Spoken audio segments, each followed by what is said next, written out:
दोस्तों आप सभी का स्वागत है हमारी यूट्यूब चैनल में। आज इस वीडियो में जानेंगे लोकसभा चुनाव का ताज़ा सर्वे। जी हाँ दोस्तों, इस बार में 543 सीटों का सर्वे आ चुका है। तो आज जानेंगे 543 सीटों का सर्वे ओपिनियन पोल। इस वीडियो के माध्यम से किस पार्टी को कितनी सीटें मिल रही हैं। तो दोस्तों वीडियो में बने रहें, वीडियो को लाइक करें, शेयर करें, चैनल को सब्सक्राइब कीजिए। तो चलिए नागालैंड की बात कर ली जाए तो नागालैंड में कुल एक सीट है। एक सीट में से यहाँ पर बीजेपी का पूरी तरीके से सफाया हो रहा है। एनडीए एक सीट ले चुकी है, इंडिया एक सीट ले चुकी है। यहाँ पर एनडीए का नागालैंड में सफाया हो चुका है। वही दोस्तों गोवा की बात करें तो यहाँ पर 2 सीटें आ रही हैं। कुल लोकसभा की 2 सीटों में से एक यहाँ पर एनडीए ले रही है, वही इंडिया एक ले रही है। अन्य पार्टियों का खाता 0 से खुलते नज़र आ रहा है।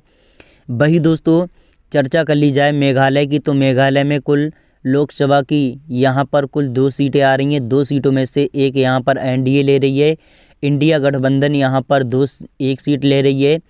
वही दोस्तों मणिपुर की बात करें तो यहाँ पर 2 सीटें हैं लोकसभा की।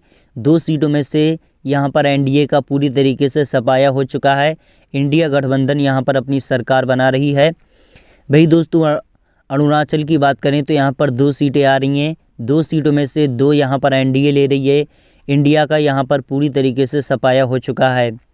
हिमाचल की बात करें तो हिमाचल में 4 सीटें हैं लोकसभा की। 4 सीटों में से एक यहाँ पर एनडीए ले रही है, इंडिया गठबंधन 3, अन्य पार्टियों के खाते में 0 सीटें जा रही हैं। उत्तराखंड की बात करें तो उत्तराखंड में 5 सीटें हैं। 5 सीटों में से 2 यहाँ पर एनडीए ले रही है, इंडिया गठबंधन 3, अन्य पार्टियों के खाते में 0 सीटें जा रही हैं। जम्मू कश्मीर की बात करें तो जम्मू कश्मीर में 6 सीटें हैं लोकसभा की। 6 सीटों में से 3 यहाँ पर एनडीए के खाते में जा रही हैं, 3 वही इंडिया गठबंधन के खाते में। तो जम्मू कश्मीर में दोनों पार्टियां यहाँ पर काफ़ी अच्छा अपना कब्जा जमा लिया है दोनों पार्टियों ने। दिल्ली की बात करें तो दिल्ली में लोकसभा की 7 सीटें हैं। 7 सीटों में से एनडीए को यहाँ पर मिल रही हैं दोस्तों 2 सीटें, इंडिया गठबंधन को 5, अन्य पार्टियों का खाता 0 से खुलते नज़र आ रहा है। वही दोस्तों हरियाणा की बात करें तो हरियाणा में लोकसभा की 10 सीटें आ रही हैं। 10 सीटों में से इंडिया को यहाँ पर 5 सीटें मिल रही हैं, इंडिया गठबंधन को 5, अन्य पार्टियों का खाता 0 से खुलते नज़र आ रहा है। छत्तीसगढ़ की बात करें तो छत्तीसगढ़ में लोकसभा की 11 सीटें हैं। 11 सीटों में से एनडीए को 3 सीटें मिल रही हैं, इंडिया गठबंधन को 8 सीटें, अन्य पार्टियों का खाता 0 से खुलते नज़र आ रहा है। वही दोस्तों पंजाब की बात करें तो पंजाब में लोकसभा की 13 सीटें हैं। 13 सीटों में से 3 यहाँ पर एनडीए ले रही है, इंडिया गठबंधन 10 सीटें, अन्य पार्टियों का खाता 0 से खुलते नज़र आ रहा है। तो पंजाब में देखा जाए तो इंडिया अपनी सरकार बना रही है। लोकसभा की 481 सीटों के ऊपर चर्चा संपन्न कर ली है। 481 सीटों में से एनडीए को 158 सीटें मिल चुकी हैं। वही दोस्तों 198 सीटें मिल चुकी हैं पंजाब में एनडीए को। इंडिया को 246 सीटें, अन्य पार्टियों के खाते में 0 सीट यानी कि 38 सीटें जा रही हैं। वही दोस्तों झारखंड की बात करें तो झारखंड में लोकसभा की 14 सीटें हैं। 14 सीटों में से अगर आज चुनाव हुआ तो यहाँ पर 6 यहाँ पर एनडीए ले चुकी है, 8 सीटें यहाँ पर इंडिया ले चुकी है। अन्य पार्टियों का खाता 0 से खुलते नज़र आ रहा है। असम की बात करें तो असम में 14 सीटें हैं लोकसभा की। 14 सीटों में से 12 सीटें एनडीए के खाते में जा रही हैं, इंडिया गठबंधन के खाते में 2 सीटें जा रही हैं।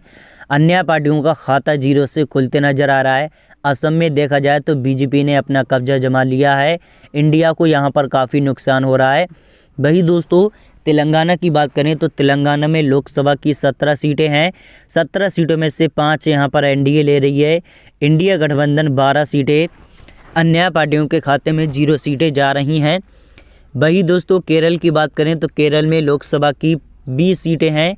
20 सीटों में से 15 सीटें एनडीए को मिल रही हैं, इंडिया गठबंधन को 5 सीटें, अन्य पार्टियों का खाता 0 से खुलते नज़र आ रहा है। उड़ीसा की बात करें तो उड़ीसा में 21 सीटें हैं लोकसभा की। 21 सीटों में से 2 यहाँ पर एनडीए ले रही है, वही 2 इंडिया ले रही है। अन्य पार्टियों के खाते में 17 सीटें जा रही हैं। वही दोस्तों राजस्थान की बात करें तो राजस्थान में 25 सीटें हैं लोकसभा की। 25 सीटों में से इंडिया गठबंधन को 12 सीटें मिल रही हैं। वही दोस्तों अन्य पार्टियों के खाते में 13 सीटें, वही दोस्तों इंडिया के खाते में 13 सीटें, अन्य पार्टियों के खाते में 0 सीटें जा रही हैं। ठीक है दोस्तों। वही दोस्तों मध्य प्रदेश की बात करें तो यहाँ पर 25 सीटें हैं लोकसभा की। 25 सीटों में से 2 यहाँ पर एनडीए ले रही है। इंडिया गठबंधन 8 सीटें, अन्य पार्टियों के खाते में 15 सीटें जा रही हैं। गुजरात की बात करें तो गुजरात में 26 सीटें हैं। 26 सीटों में से यहाँ पर देखा जाए तो यहाँ पर मोदी जी का गढ़ माना जाता है। 26 सीटों में से 20 यहाँ पर एनडीए को मिल रही हैं। इंडिया गठबंधन को 6 सीटें, अन्य पार्टियों का खाता 0 से खुलते नजर आ रहा है। वही दोस्तों कर्नाटक की बात कर ली जाए तो कर्नाटक में लोकसभा की 28 सीटें हैं। 28 सीटों में से 11 सीटें एनडीए ले रही है। इंडिया गठबंधन 17 सीटें ले चुकी है। अन्य पार्टियों के खाते में 0 सीटें जा रही हैं। मध्य प्रदेश की बात करें तो मध्य प्रदेश में 29 सीटें हैं। लोकसभा की 29 सीटों में से 15 एनडीए ले रही है। इंडिया गठबंधन 14 सीटें, अन्य पार्टियों का खाता 0 से खुलते नजर आ रहा है। इस बार में देखा जाए तो एनडीए को बड़ा झटका लग सकता है। इंडिया अपनी सरकार बना सकती है। वही दोस्तों तमिलनाडु की बात करें तो तमिलनाडु में लोकसभा की 39 सीटें हैं। 39 सीटों में से 12 सीटें एनडीए ले रही है। इंडिया गठबंधन के खाते में 27 सीटें, अन्य पार्टियों के खाते में 0 सीटें जा रही हैं। बिहार की बात करें तो बिहार में 40 सीटें हैं लोकसभा की। 40 सीटों में से एनडीए को 12 सीटें, इंडिया गठबंधन को 28, अन्य पार्टियों के खाते में 0 सीटें जा रही हैं। पश्चिम बंगाल की बात करें तो यहाँ पर 42 सीटें हैं लोकसभा की। 42 सीटों में से एनडीए को 12 सीटें, इंडिया गठबंधन को 30, अन्य पार्टियों के खाते में 0 सीटें जा रही हैं। महाराष्ट्र की बात करें तो महाराष्ट्र में कुल 48 सीटें हैं। 48 सीटों में से 20 सीटें यहाँ पर एनडीए ले रही है। 28 सीटें यहाँ पर इंडिया, अन्य पार्टियों के खाते में 0 सीटें जा रही हैं। महाराष्ट्र में देखा जाए तो इंडिया ने अपना कब्जा जमा लिया है। जी हाँ। उत्तर प्रदेश की बात करें सबसे बड़े राज्य की तो यहाँ पर लोकसभा की 80 सीटें हैं। 80 सीटों में से एनडीए को 54 सीटें मिल रही हैं। इंडिया गठबंधन को 26 सीटें, अन्य पार्टियों के खाते में 0 सीटें जा रही हैं। तो बीजेपी ने उत्तर प्रदेश में अपना कब्जा जमा लिया है।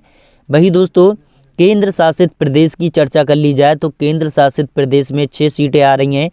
वही दोस्तों एनडीए को 3 सीटें मिल रही हैं। इंडिया गठबंधन को 3, अन्य पार्टियों के खाते में 0 सीटें जा रही हैं।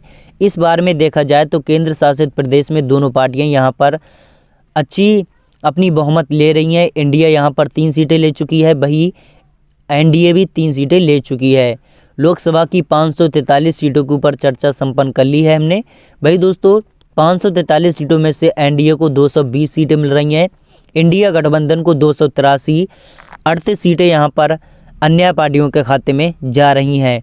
दोस्तों जिसको भी अपनी सरकार बनानी होती है तो वो 272 सीटों की आवश्यकता होती है। जो भी पार्टी 272 सीटें ले आती है वो अपनी सरकार बना लेती है। तो दोस्तों वीडियो को लाइक करें, शेयर करें, चैनल को सब्सक्राइब कीजिए। धन्यवाद। थैंक्स।